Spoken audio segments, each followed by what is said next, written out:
नमस्कार दोस्तों, मैं हूं आपका होस्ट सूरज कुमार और आप देख रहे हैं IGNOU IQ Hindi YouTube channel. दोस्तों आज हम पढ़ेंगे पारिस्थितिक तंत्र यानी यूनिट 2 का पार्ट 2। इससे पहले वीडियो में हमने पढ़ा है पारिस्थितिक तंत्र का पार्ट 1। अभी हम पढ़ने जा रहे हैं पार्ट 2। तो ये पार्ट 2 जो है पार्ट 2 के बाद ये कंप्लीट हो जाएगा और उसके बाद हम फिर चैप्टर 3 में आगे बढ़ेंगे। दोस्तों चैप्टर 3 में आगे बढ़ने से पहले आज मैं कुछ इंपॉर्टेंट क्वेश्चन करवाऊंगा ऑब्जेक्टिव्स के, ताकि आपके जो एग्ज़ाम में वो क्वेश्चन अगर आए तो आप उसे लिख सकें और आपकी हेल्प हो जाए। तो सबसे पहले हम जो है पर्यावरण जो पहला यूनिट है उसके इंपॉर्टेंट क्वेश्चन के बारे में पढ़ेंगे, फिर पारिस्थितिक तंत्र के बारे में पढ़ेंगे, उसके बाद फिर हम आगे बढ़ते रहेंगे। यानी कहने का मतलब दोस्तों यह है कि जैसे जैसे मैं यूनिट कंप्लीट करवाता जाऊंगा उसके साथ साथ मैं इंपॉर्टेंट क्वेश्चन भी आपके लिए करवाता जाऊंगा, जिससे क्या हो कि ये एग्ज़ाम जो है आपके लिए अच्छा जाए। तो आज जो है हम शुरू करते हैं वहाँ से जहाँ हमने ख़त्म किया था। लास्ट हमने जो पॉइंट पढ़ा था वो था पारिस्थितिक तंत्र के कार्य के बारे में, और अब हम शुरू कर रहे हैं पोषक चक्र के बारे में। तो आइए शुरू करते हैं बिना किसी देरी के। उससे पहले दोस्तों आपसे मैं निवेदन करना चाहता हूं कि अगर आप चैनल पर नए हैं तो हमारे चैनल को सब्सक्राइब जरूर करें। तो आइए शुरू करते हैं। सबसे पहले हम जानेंगे पोषक चक्र के बारे में। देखिए चक्र का मतलब होता है साइकिल, माने वो घूमती रहती है। पोषक चक्र, पोषक मतलब होता क्या है? पोषक मतलब वैसा चीज़ जो हमें क्या करता है, भोजन देता है।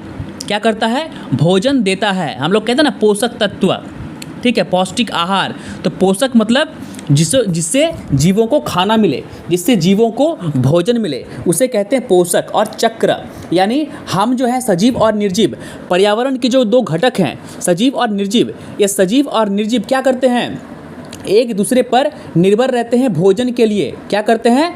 एक दूसरे पर निर्भर रहते हैं भोजन के लिए। इसमें से कुछ स्वपोषी होते हैं और कुछ परपोषी होते हैं। तो देखिए पोषक चक्र को सिंपल से आप समझ लीजिए। पोषक चक्र में होता क्या है ना कि ये पोषक अथवा खनिज तत्व सदैव चक्रण करता रहता है। प्रकृति में जितनी भी चीज़ें हैं ना वो चक्र करता रहता है। पानी को ही देख लीजिए, वर्षा को ही देख लीजिए, क्या होता है, गर्मी बढ़ती है, वो गर्मी वाष्पीकरण होकर कहाँ जाती है, ऊपर जाती है, फिर ठंडा होकर पानी गिरती है।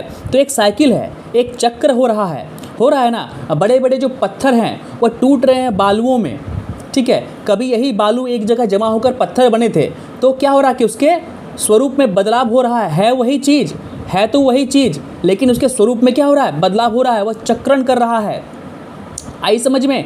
एक कार्बन है, वो कार्बन समंदर के नीचे इकट्ठा होकर जीवाश्म बन रहा है, और जब वैज्ञानिक उसी जीवाश्म को फिर धरती पर ला रहे हैं, उसे जला रहे हैं, उसका यूज़ कर रहे हैं, फिर वही जो है ठोस कार्बन, ठीक है, गैस में क्या होता है, बदल जाता है। तो क्या हो रहा है, चक्रण हो रहा है। तो पर्यावरण में और हमारे पारिस्थितिक तंत्र में कोई भी ऐसा घटक नहीं है जो चक्रण नहीं कर रहा है। तो पोषक चक्र में क्या होता है कि पारिस्थितिक तंत्र में निर्जीव से सजीव और पुनः निर्जीव घटकों में चक्रिक रूप से घूमते रहते हैं। तो इसे क्या कहते हैं, पोषक चक्र। अब मैं आपको एक एग्जाम्पल देता हूँ।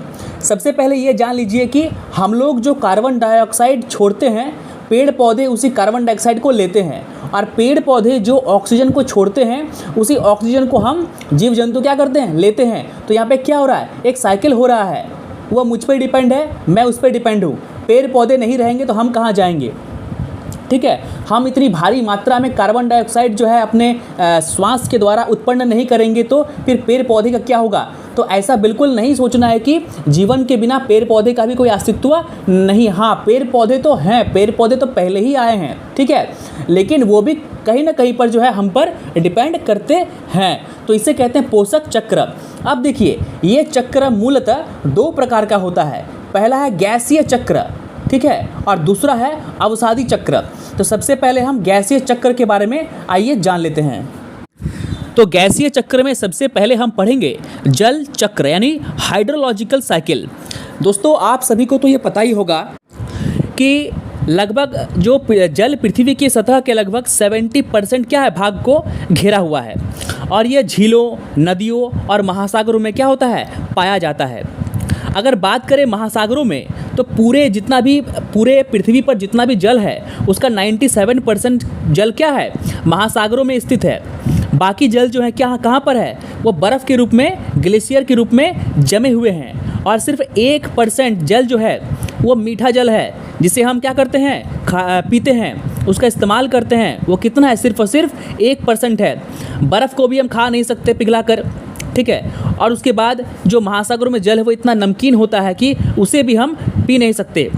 बचा 1% जल जो नदियों, तालों, ठीक है, जलभरों में, तालाबों में, नदियों में रहते हैं, उसे मीठा पानी कहते हैं, जिसका हम लोग सेवन करते हैं, जिसे हम लोग पीते हैं। यानी धरती पर जल क्या है, बहुत ही कम है, सिर्फ और सिर्फ 1% है। जल तो बहुत है लेकिन वो उपयोग करने के लिए जो है ना वो सूटेबल नहीं है। अब देखिए चक्र के बारे में जानते हैं। देखिए पृथ्वी पर क्या होता है ना कि जल भी एक साइकिल में घूमती रहती है, ठीक है। बाष्प भी क्या है, जो बाष्पन होती है, बाष्प भी क्या है, बाष्प भी एक प्रकार का जल ही है। बर्फ़ भी क्या है, एक प्रकार का जल ही है, उसके रूप में बदला हुआ है तो वही H2O, है तो वही ना H2O, उसका रूप क्या हो गया है, बदला गया है, ठीक है। उसका रूप क्या हुआ है, बदला गया है। अभी जिस पानी को हम बोतल में रख रहे हैं उसको अगर फ्रिज में हम डाल देंगे वो क्या हो जाएगा, बर्फ़ बन जाएगा। है तो वो पानी ही ना, है तो वो पानी ही, ठीक है। और उसी पानी को जब हम उबालेंगे 100 डिग्री सेल्सियस पे तो वो क्या हो जाएगा, वो पानी बाष्प बन जाएगा। तो बाष्प क्या है, वो भी पानी ही है, गर्म होकर वो बाष्प बन गया। उसी बाष्प को अगर हम ठंडा कर दें तो फिर क्या हो जाएगा, पानी हो जाएगा। यानी पानी तो है वही लेकिन अपने रूप को वो क्या कर रही है दोस्तों, बदल रही है। तो अब देखिए पृथ्वी पर जल महासागरों, भूमि और वायुमंडल के द्वारा गति करते हुए चक्रण करता है। मतलब जल क्या होता है, कभी महासागर में रहता है, कभी ज़मीन के नीचे रहता है, कभी आसमान में रहता है। ज़मीन के नीचे कैसे रहता है, जब बरसात में पानी होती है तब ज़मीन जो पानी है ना, जो जल है वो क्या होता है, वो नीचे ज़मीन के अंदर चली जाती है। तभी तो हम जब नलकूप करते हैं, कुआं खोदते हैं, तब अंदर से बोरिंग करवाते हैं तो अंदर से पानी आती है। तो पानी क्या, पानी के अंदर क्या उत्पन्न हो रहा है, क्या पानी का पैदा हो रहा है क्या, नहीं, बिल्कुल नहीं। वर्षा के द्वारा जो जल भूमि के नीचे जा रही है ना, उसी जल का हम बोरिंग का पानी जो है, कुआं का पानी है, नल का पानी है, उसी का हम यूज़ कर रहे हैं। तो अगर वर्षा नहीं होगी तो भूमिगत जल क्या होगा, ख़त्म हो जाएगा, जैसा कि अभी हो रहा है। इंटरनेट पर बेंगलोर के बारे में आप रिसर्च कर लेना, आने वाले 30-40 सालों में बेंगलोर के ज़मीन का पानी, पीने का पानी जो है वो ख़त्म हो जाएगा। तो ये जल क्या है, चक्रण करते रहता है भूमि, महासागर और वायुमंडल के बीच में। देखिए महासागरों का जल वायुमंडल में बाष्पन के द्वारा जाता है। वायुमंडल से जल वर्षा अथवा हिम के रूप में बर्षण द्वारा महासागरों और भूमि पर पुनः वापस आता है। अब देखिए अब होता क्या है, ये जो जल है ना, जब सूरज की रोशनी जल पर पड़ती है, महासागरों पर पड़ती है, तब बहुत ही भारी मात्रा में क्या होता है, वेपोराइजेशन होता है, वाष्पीकरण होता है। सनलाइट से, सूरज के हीट से समंदर का पानी क्या होता है, गर्म होता है और उससे बाष्प निकलती है। वही बाष्प वायुमंडल में जाती है, एक जगह इकट्ठा होती है और बादलों का रूप लेती है।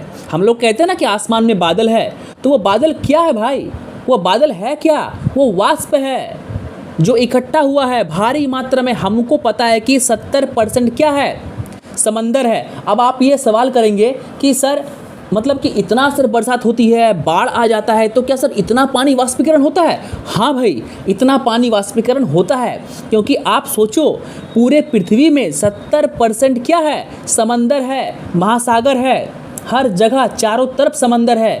तो उतना वाष्पीकरण होता है दोस्तों, उतना क्या हो रहा है, वाष्पीकरण हो रहा है। और वो वाष्प ऊपर जाकर बादलों में बदल जा रहा है, और वही बादल ऊपर जाकर जब ठंड हो जाती है, क्योंकि देखिए जितना हम ऊपर चलते रहेंगे ना, ठंड क्या होगा, बढ़ती जाएगी। जैसे जैसे ऊपर जाएंगे हम, ठंड बढ़ती जाएगी, ठीक है। तो जब वो बादल ठंड हो जाती है ना, तब वहाँ से पानी गिरना शुरू होता है, तब हम कहते हैं कि वर्षा हो रही है। वही वर्षा का पानी फिर से कहाँ आता है, समुद्र में आता है, यानी महासागरों में आता है और भूमि पर आता है। तो क्या हुआ, चक्रण हुआ ना, एक साइकिल हुआ, एक चक्रण हुआ, महासागर से ऊपर, फिर ज़मीन से भी वाष्पीकरण होता है। जान लीजिए दोस्तों, ज़मीन से भी वाष्पीकरण होता है। कैसे, जब भी कभी पानी होगा, जब भी कभी बरसात होगी और उसके बाद जब तुरंत धूप निकलेगा ना, तब आप मिट्टी को देखना, जब मिट्टी रहेगी, मिट्टी मृदा, उस मिट्टी को देखना, उस मिट्टी से क्या होता है, भाप निकलती है। तो मिट्टी से भी और महासागर से क्या हुआ, भाप निकलकर वायुमंडल में ऊपर गया, और ऊपर बादल बनकर ठंडा होकर फिर से मिट्टी और महासागर में गिर गया, तो जल का एक क्या हुआ, जल का एक चक्रण हुआ। इसे ही हम कहते हैं जल चक्र। तो उम्मीद है जल चक्र को दोस्तों आप समझ गए होंगे। अब आगे हम बढ़ेंगे कार्बन चक्र के बारे में।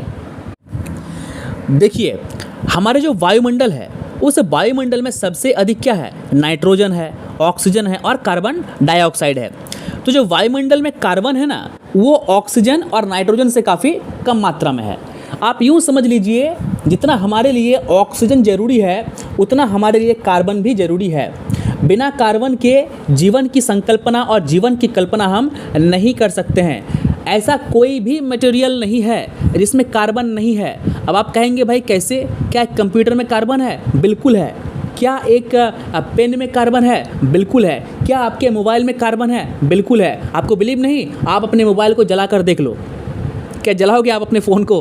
कोई नहीं जलाएगा भाई, ठीक है। आप कोई भी एक छोटा सा कलम को जला कर देख लो, ठीक है, वो काला हो जाएगा। काला क्यों हुआ? कलम तो ब्लू है, काला क्यों हुआ?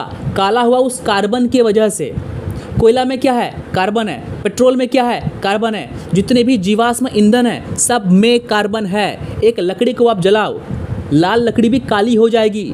कोई भी चीज़, सफ़ेद चीज़ भी क्या हो जाएगा? एक आप सफ़ेद पाइप को जलाओ, ठीक है, वो सफ़ेद पाइप क्या हो जाएगा?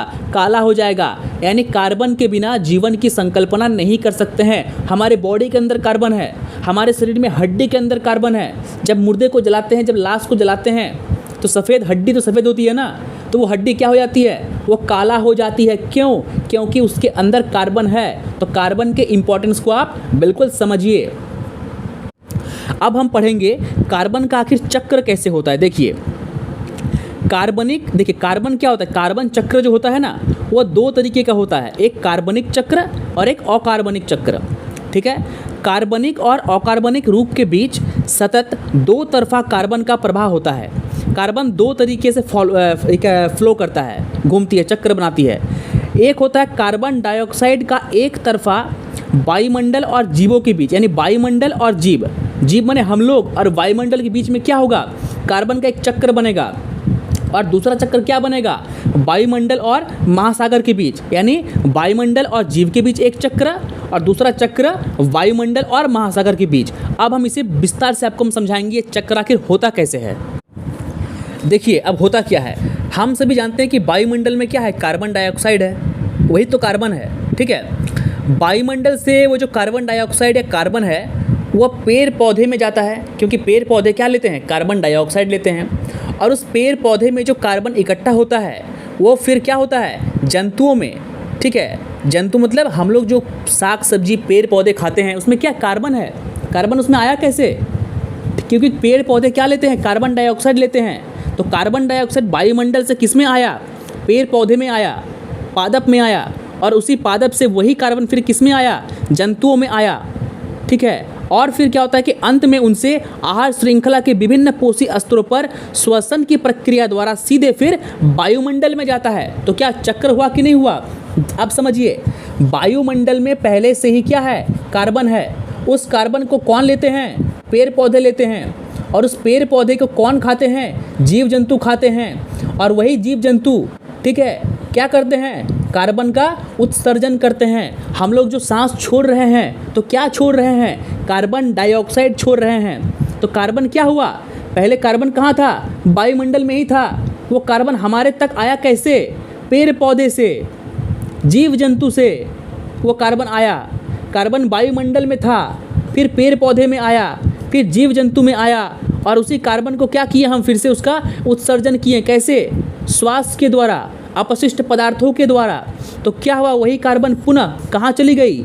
वायुमंडल में चली गई, यानी वायुमंडल से ही आई और वायुमंडल में ही चली गई। तो ये क्या बनाती है? यह एक चक्र बनाती है, और इसे ही हम कहते हैं कार्बन चक्र।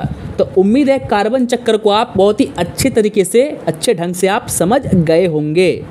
तो अब आगे बढ़ सकते हैं हम लोग। चलिए, आगे जो है हमारा है भूमंडलीय कार्बन चक्र। देखिए, यह बिल्कुल सिंपल है। कैसे सिंपल है मैं आपको समझा रहा हूँ। भूमंडलीय कार्बन चक्र, देखिए नाम को पहले तोड़िए। भूमंडलीय, भू जहाँ पे आ गया इसका मतलब जमीन की बात हो रही है, थल की बात हो रही है, ठीक है। हम जमीन की, पृथ्वी की बात कर रहे हैं। तो ये तो था गैस का, जो हम गैसीय चक्र पढ़े हैं, ठीक है, कि वायुमंडल का कार्बन वायुमंडल में चला गया। अब कुछ कार्बन ऐसे होते हैं जो ज़मीन पर रहते हैं, क्या कहते हैं, ज़मीन पर रहते हैं। अब उसका चक्र कैसे होता है देखिए।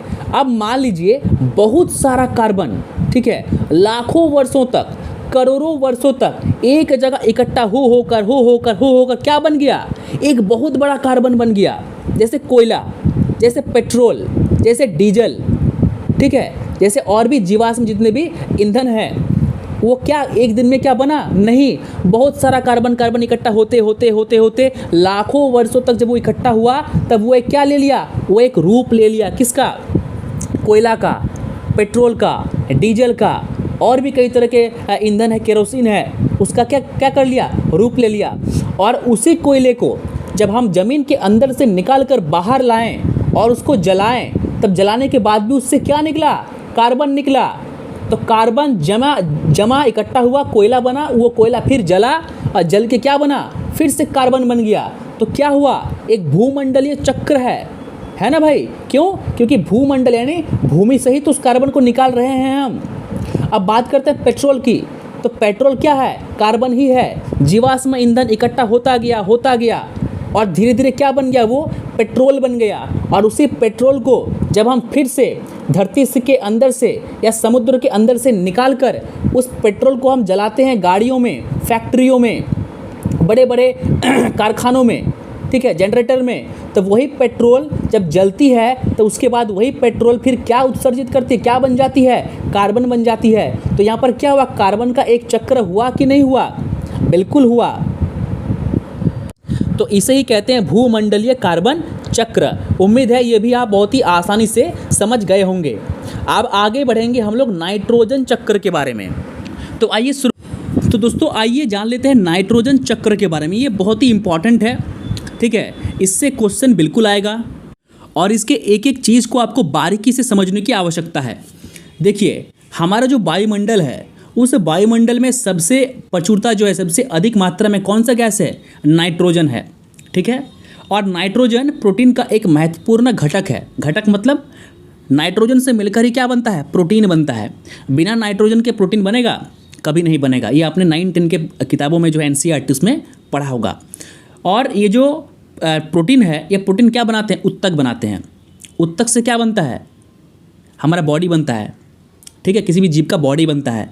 यानी हमारी इस बॉडी के लिए नाइट्रोजन उतना ही इंपॉर्टेंट है जितना ऑक्सीजन है, ठीक है। अब देखिए, अब समझिए, वायुमंडल में नाइट्रोजन तो है, वायुमंडल में ऑक्सीजन भी है, कार्बन डाइऑक्साइड भी है। ऑक्सीजन का हम लोग सीधा इस्तेमाल कर सकते हैं, सीधे हम लोग वायुमंडल से क्या ले सकते हैं, ऑक्सीजन ले सकते हैं, लेते ही है। लेकिन नाइट्रोजन का हम लोग सीधा डायरेक्ट यानी प्रत्यक्ष उपयोग नहीं कर सकते हैं। वायुमंडल से हम लोग सीधे नाइट्रोजन को जो है ना नहीं प्राप्त कर सकते हैं। अब उस नाइट्रोजन को प्राप्त करने के लिए उस नाइट्रोजन को क्या करना होगा, उसके फॉर्म को चेंज करना होगा। उसके फॉर्म को क्या करना होगा, चेंज करना होगा। अब यहाँ पर आप एक एग्जांपल से समझिए। अभी आपको बहुत कस के पानी प्यास लगी है, बहुत जोर का आपको पानी प्यास लगा है। भाप भी क्या है, वाष्प भी क्या है, वेपर क्या है, एक पानी है। अगर मैं आपको बोलूँगा आप भाप खा लो, ठीक है, तो क्या आपका इससे प्यास बुझेगी, नहीं बुझेगी। आपका इससे प्यास बुझेगी ही नहीं, क्योंकि भाप है भाई, वो पानी तो है लेकिन उसका जो फॉर्म है, उसका जो स्वरूप है वो अलग हो चुका है, वो गैस बन चुका है। तो गैस से क्या पानी प्यास आपकी बुझेगी, नहीं बुझेगी। तो उस पानी को, उस भाप को क्या करना होगा, हमें पानी में बदलना होगा, तब जाकर उस पानी को जब आप पियोगे तब आपकी प्यास बुझेगी।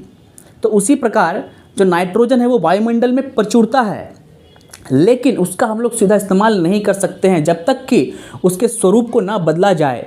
तो हमारे प्रकृति में कुछ ऐसे जीवाणु, कुछ ऐसे विषाणु होते हैं, ठीक है, जो क्या करते हैं कि उस नाइट्रोजन को अवशोषित करते हैं वायुमंडल से और उसके स्वरूप को चेंज करते हैं। उसको अमोनियम में उसको बदलते हैं, अमोनिया, ठीक है, अमोनिया में उसको बदलते हैं, उसको नाइट्रेट में बदलते हैं और उसी अमोनिया का या उसी नाइट्रेट का फिर हम लोग जो है उसका यूज़ करते हैं। अभी तो बहुत सारे ऐसे टेक्नोलॉजी आ गई है कि सीधे हम लोग फैक्ट्री में मशीनों के द्वारा उस नाइट्रोजन को लेकर इकट्ठा करके, ठीक है, अब मशीन से जो है उसके फॉर्म को चेंज कर सकते हैं और उसका यूज़ कर सकते हैं। ये तो हम लोग कर रहे हैं, लेकिन इससे हो क्या रहा है, इससे हानि हमें ही हो रही है। पर्यावरण ने, भगवान ने क्या किया है, कुछ ऐसे जीव दिए हैं। भगवान को पता है कि जो मानव है या जो कोई बड़ा बड़ा जो जीव है, ठीक है, वो क्या नहीं कर सकता, नाइट्रोजन को सीधे उपयोग नहीं कर सकता। इसलिए प्रकृति ने कुछ ऐसे सूक्ष्म जीव बनाए हैं, सिर्फ और सिर्फ उनका काम क्या है, नाइट्रोजन को अवशोषित करके, उसको संश्लेषित करके, उसको अमोनिया या फिर उसको नाइट्रेट में बदलना, जिससे कि बाकी सारे जो जीव हैं उस नाइट्रोजन का, ठीक है, इनडायरेक्ट रूप से, अप्रत्यक्ष रूप से इस्तेमाल कर सके। लेकिन हमने क्या किया, हमने प्रकृति के साथ छेड़खानी करनी शुरू कर दी। हमने ऐसे मशीन, ऐसे उद्योग बना लिए जो नाइट्रोजन को सीधे क्या कर रहे हैं, अमोनिया में बदल रहे हैं, जिससे प्रकृति को बहुत बड़ा लॉस हो रहा है। अब देखिए, पृथ्वी पर नाइट्रोजन को यौगिकीकरण से हम लोग जो है उसका यूज़ कर सकते हैं, यानी नाइट्रोजन के फॉर्म को चेंज कर सकते हैं। तो नाइट्रोजन के फॉर्म को चेंज करने का 3 तरीका है, ठीक है। पहला क्या है, कुछ मुक्तजीवी जीवाणुओं और नील हरित शैवाल होते हैं, ठीक है, कुछ सहजीवी, मतलब ऐसे कुछ जीवाणु होते हैं, जैसे नाम मैं बता रहा हूँ आपको, नाम है एनाबीना, ठीक है, स्पाइरुलाइना, उसके बाद और एक है राइजावियम। ये 3 जीव हैं, 3 जीवाणु हैं। ये 3 जीवाणु प्रकृति से, वायुमंडल से नाइट्रोजन को अवशोषित करते हैं और किस में बदलते हैं, अमोनिया नाइट्रेट में बदलते हैं। दूसरा है मनुष्यों द्वारा औद्योगिक प्रक्रियाओं से, कारखाने में, ठीक है, जो मैंने अभी कहा कुछ देर पहले। और तीसरा है कुछ मात्रा में बिजली कड़कने और गरज जैसी वायुमंडलीय घटनाओं से। यानी बिजली जब कड़कती है ना, तब भी क्या होता है, वायुमंडल का जो नाइट्रोजन है वो प्रभावित होता है। जब बहुत ज़ोर से बिजली कड़कती है, ये जान लीजिए, ये बहुत इंपॉर्टेंट है, ठीक है, जब बहुत ज़ोर से बिजली कड़कती है तो वायुमंडल में जो नाइट्रोजन है ना, वो नाइट्रोजन क्या हो जाता है, वो नाइट्रोजन बदल जाता है किस में, अमोनिया में या नाइट्रेट में। यानी बिजली कड़कने से भी नाइट्रोजन का क्या होता है, स्वरूप बदलता है, ठीक है। ये बहुत ही इंपॉर्टेंट है, इसके सारे क्वेश्चंस मैं करवाऊंगा। तो अब देखिए नाइट्रोजन का चक्र कैसे होता है। सबसे पहले आप समझिए कि आसमान में जब बहुत जोर का बिजली कड़कती है, तब जो वायुमंडल में नाइट्रोजन है, वो नाइट्रोजन क्या होता है, आपको पता होगा, बारिश की बूंदों में अमोनिया होती है, बारिश की बूंदों में नाइट्रेट होती है। इसलिए हम लोग कभी कभी कहते हैं कि बारिश के पानी में नहाना नहीं चाहिए, उसमें अम्ल है। आपने सुना होगा अम्ल वर्षा, ठीक है। तो अम्ल वर्षा क्या है, यही है, जब भारी मात्रा में नाइट्रोजन अमोनिया में नाइट्रेट में परिवर्तित हो जाती है तब अम्ल वर्षा होती है। एसिड रेन हम लोग उसे कहते हैं, आपने पढ़ा होगा पहले। तब जब बिजली कड़कती है ना, तब वायुमंडल में जो नाइट्रोजन है वो अमोनिया और नाइट्रेट में बदल जाती है और बारिश की बूंदों के साथ धरती पर गिरती है। तो जो नाइट्रोजन था वो क्या हो गया, बिजली कड़कने से वो नाइट्रेट बन गया, अमोनिया बन गया, और वो आया कहाँ पर, पृथ्वी पे आ गया। कहाँ आया, जमीन पे आया। नाइट्रोजन अब किस में बदल चुका है, अमोनिया और नाइट्रेट में अब बदल चुका है, यानी उसका फॉर्म चेंज हो चुका है। अब सीधे हम लोग उसका इस्तेमाल कर सकते हैं। अब डायरेक्ट वो मिट्टी में जाएगी और पेड़ पौधे उसका इस्तेमाल करेंगे, जीव जंतु उसका इस्तेमाल करेंगे। तो ऐसे होता है नाइट्रोजन चक्र। अब देखिए, अब कुछ जीव के बारे में हम लोग पढ़ेंगे जो क्या करती है, सूक्ष्म जीव है, जो वायुमंडल के नाइट्रोजन को किस में बदलते हैं, अमोनियम आयन में बदलते हैं, ठीक है। उनमें से क्या क्या, उनमें से देखिए कुछ का नाम मैं बता रहा हूँ आपको।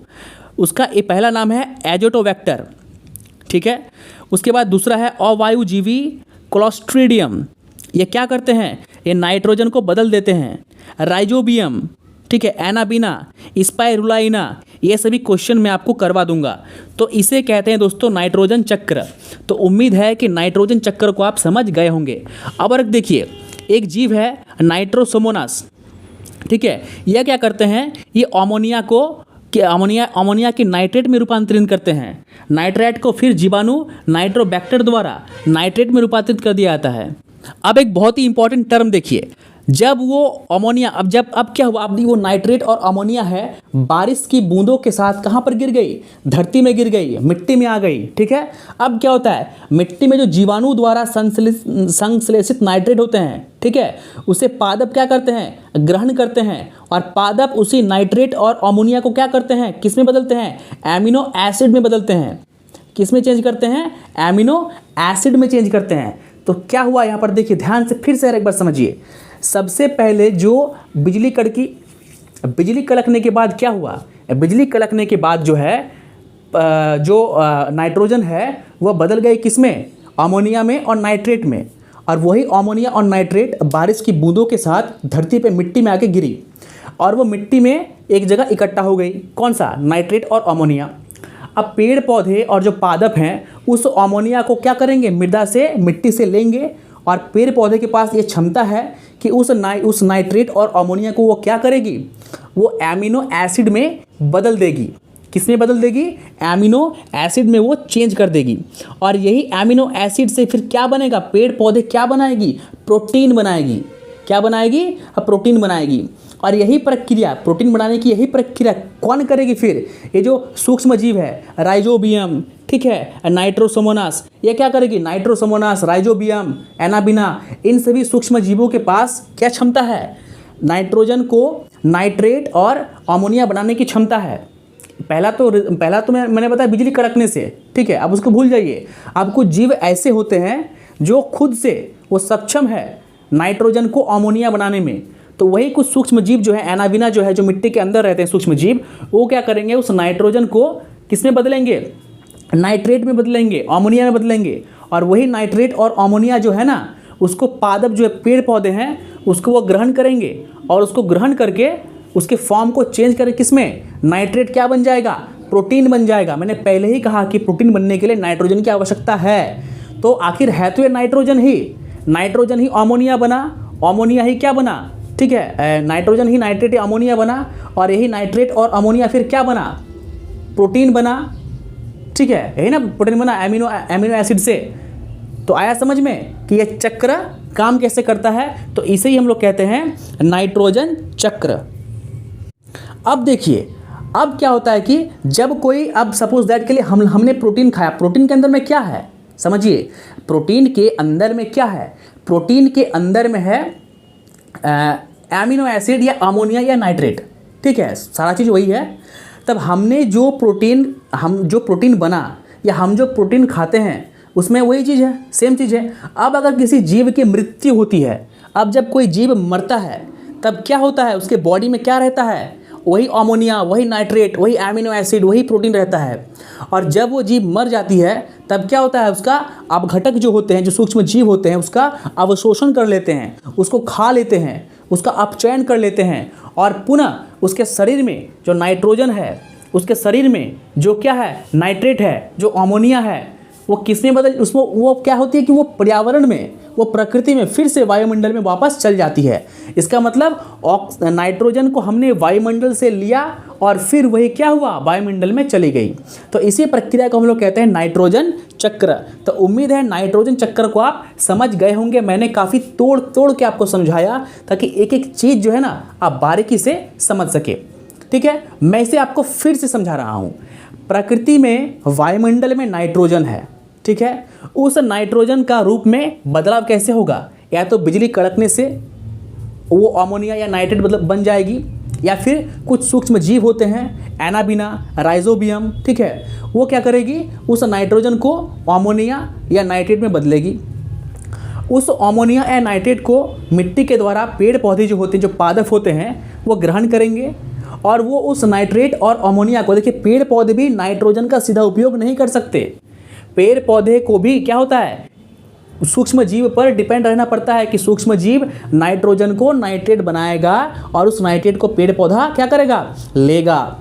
तो उसी जो नाइट्रेट है, उस नाइट्रेट को या अमोनिया को पेड़ पौधे ग्रहण करेंगे और उससे क्या बनाएंगे, एमिनो एसिड बनाएंगे। और उसके बाद फिर उस एमिनो एसिड से क्या बनेगा, प्रोटीन बनेगा। और वही प्रोटीन, ठीक है, जीव जंतुओं में फिर वापस आकर, ठीक है, जब वो जीव जंतु मर जाएगा तब फिर से वही जो अमोनिया है, वो जो नाइट्रेट है, वो वायुमंडल में वापस चली जाएगी। तो ये जो पूरा साइकिल है इसे ही कहते हैं नाइट्रोजन चक्र। तो उम्मीद है आप इसे समझ गए होंगे। इससे एक भी क्वेश्चन आया तो आप लिख देना और क्वेश्चन तो मैं दोस्तों करवा दूंगा। अब आगे हम पढ़ेंगे सल्फर चक्र के बारे में। देखिए सल्फर क्या होता है ना, सल्फर जो है वायुमंडल में और वातावरण में गैसीय रूप जैसे हाइड्रोजन सल्फाइड और सल्फर डाइऑक्साइड में अल्प मात्रा में वायुमंडल में पाया जाता है, ठीक है, मतलब बहुत ही कम मात्रा में पाया जाता है। सल्फर का वायुमंडल में अनेक स्रोत है, जैसे ज्वालामुखी फटने से भी सल्फर निकलती है। जब हम जीवाश्म ईंधन का दहन करते हैं, यानी जब हम पेट्रोल जलाते हैं, जब हम डीजल को जलाते हैं, जब कोयला को जलाते हैं, तब भी उससे सल्फर निकलती है। ठीक है। और महासागरों की सतहों से और अपघटन द्वारा भी क्या होता है, सल्फर निकलती है। महासागर की सतहों से अपघटन मतलब जब किसी चीज़ का अपघटन, जब कोई चीज़ सड़ जाता है, ठीक है, तो उससे भी क्या निकलती है, सल्फर निकलती है। वायुमंडलीय हाइड्रोजन सल्फाइड भी सल्फर डाइऑक्साइड में क्या होती है, ऑक्सीकृत हो जाती है। वायुमंडल में जो ऑक्सीजन है, ठीक है, वो क्या होता है कि वो सल्फ्यूरिक अम्ल H2SO4 के रूप में वर्षा जल में घुलकर पृथ्वी पर वापस आती है। समझिए, वायुमंडल में जो सल्फर है, वो सल्फर क्या होता है, वो सल्फर जो है ना H2SO4 के रूप में वर्षा के पानी में घुल जाती है और पृथ्वी पर गिरती है। सल्फर वायुमंडल से क्या हुआ, H2SO4 के रूप में पृथ्वी पर गिर गई। अब पृथ्वी पर जब गिर गई, मिट्टी में जब चली गई, तब उसका ग्रहण कौन करेगा, पेड़ पौधे करेंगे। पेड़ पौधे हर चीज़ करने में सक्षम है, ठीक है। तब वो क्या करेगा, वो जो पेड़ पौधे हैं वो उस सल्फर को क्या करेगा, सल्फेट के रूप में ग्रहण करेगा। क्या करेगा, सल्फेट के रूप में ग्रहण करेगा। अब यही सल्फर बाद में क्या होगा, एमिनो एसिड बन जाएगा, एमिनो अम्ल बन जाएगा। और इसी एमिनो अम्ल बाद में फिर क्या बनेगा, उसी तरह जिस तरह हमने नाइट्रोजन में पढ़ा था, एमिनो अम्ल किस में बदलेगा, सल्फर बदला किस में, H2SO4 के रूप में। H2SO4 से किस में वो बदल गया, सल्फेट में बदल गया। सल्फेट के बाद वो फिर से किस में बदल गया, सल्फेट के बाद वो एमिनो एसिड में बदल गया। और एमिनो एसिड के बाद उसको किस में बदला, प्रोटीन में बदला। फिर से वही होगा, जब कोई जीव मरेगा, जब अपघटन, मैंने पहले कहा, जब अपघटन होगा, जब कोई चीज़ सड़ेगी गलेगी, तब फिर से उसके बाहर, उसके शरीर के अंदर से क्या निकलेगा, सल्फर निकलेगा। यानी वायुमंडल से सल्फर आया और फिर से वायुमंडल में ही चला गया। तो इसे हम लोग कहते हैं सल्फर चक्र। और इसी के साथ दोस्तों ये चैप्टर होता है ख़त्म, ठीक है। तो दोस्तों वीडियो अगर आपको समझ में एक बार में ना आए तो वीडियो को आप 2 बार में बिल्कुल देखिए। वीडियो अच्छी लगी हो तो वीडियो में कमेंट करना दोस्तों बिल्कुल ना भूलें। वीडियो को लाइक करें, शेयर करें और सब्सक्राइब करना दोस्तों बिल्कुल ना भूलें। मैं आपको बता रहा हूं, अगर आप अच्छे से सब्सक्राइब करेंगे, अगर आप लाइक करेंगे, अच्छे कमेंट आप करेंगे, तो मैं बिल्कुल एक चैप्टर का मैं ऑब्जेक्टिव क्वेश्चन बनाऊंगा। और उसी क्वेश्चन में जो है, आप सारे जो क्वेश्चन आपको एग्जाम में आएंगे ना, उसी क्वेश्चन में से आएंगे, उसको सॉल्व करके आप आओगे। एक क्वेश्चन में बनाऊंगा आपके लिए ऑब्जेक्टिव्स का, मेहनत करके बनाऊंगा, बशर्ते आपको जो है ना सब्सक्राइब करना है चैनल को। तो दोस्तों thank you for watching IGNOU IQ Hindi. मिलते हैं अगले एपिसोड में, तब तक के लिए नमस्कार, जय हिंद।